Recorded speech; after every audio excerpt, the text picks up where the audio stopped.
In 1971, a young writer sold his first professional short story. He thought this was it. He thought his life as a writer had finally begun. Less than a decade later, that same man was sitting alone in his apartment, convinced his career was over. No novels, no money, no future in writing. That man was George R.R. Martin. And before this video ends, I'll tell you exactly why he almost quit writing forever, and how one decision completely changed the course of fantasy history. But first, let's go back to the beginning. George Raymond Richard Martin was born in 1948 in Bayonne, New Jersey, to a working-class family. His childhood world was small, literally. Bayonne is surrounded by water, and Martin has said that as a kid, he couldn't afford to travel. So he traveled using imagination. At just 9 years old, he started writing monster stories and selling them to neighborhood kids for pennies. He wasn't just telling stories, he was already building worlds. By the time he reached high school, Martin knew exactly what he wanted to be: a writer. He went on to study journalism and later earned a master's degree, while continuing to write short stories on the side. In the early 1970s, Martin broke into the science fiction scene. He won awards. He was published in major magazines. Critics praised his imagination and emotional depth.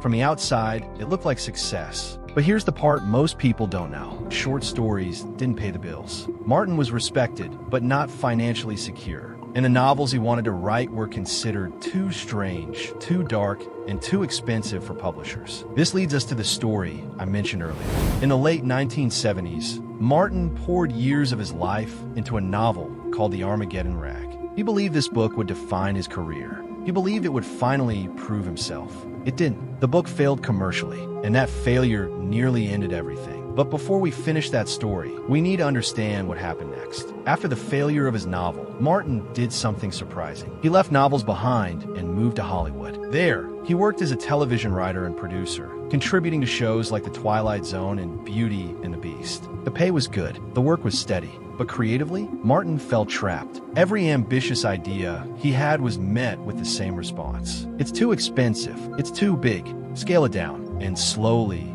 he realized something important: television was limiting his imagination. That realization would change everything. In the early 1990s, Martin walked away from television. He returned to prose with a single goal: to write a story so large, so complex, that no one could tell him to cut it down. That story became a song of ice and fire. No clear heroes, no guaranteed survival. Politics over prophecy, power over destiny. In 1996, A Game of Thrones was published. It wasn't an instant global phenomenon, but readers knew something special was happening. As the books grew in popularity, so did expectations. Then HBO came calling. Game of Thrones turned Martin into a household name, but it also created immense pressure. Suddenly, millions were waiting on books that took years to write. And now, we return to the story from the beginning. After The Armageddon Rag failed, Martin believed he was finished as a novelist. He genuinely thought, maybe I'm just not good enough.